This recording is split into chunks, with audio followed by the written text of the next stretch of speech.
distance away from the whale sharks, that's from the mouth down to its tail. And if you see that they're getting closer to you, don't panic, just give them way and let them pass. They are harmless. Lastly, you are not allowed to apply sunblock, sunscreen or any kind of oil because these products contain chemicals that can harm the whale sharks.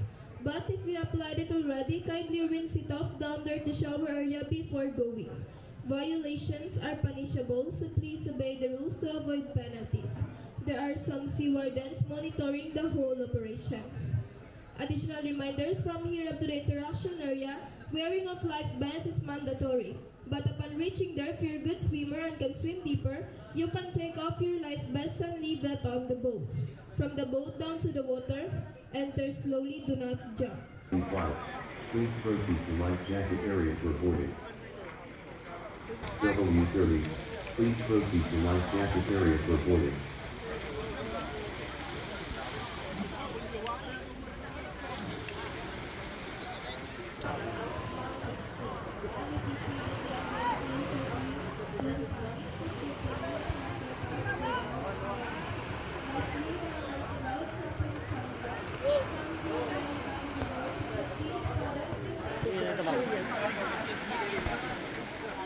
Openingan ko. Openingan.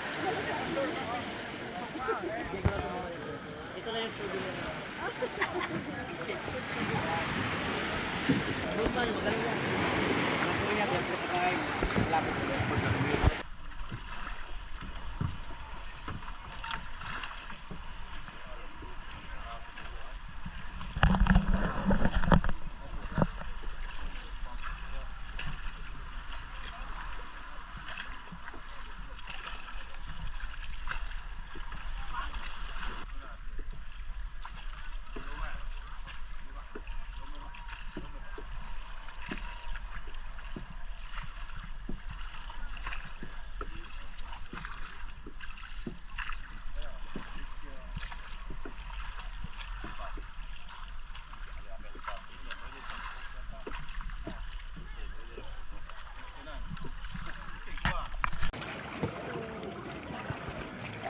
Ako na bahala.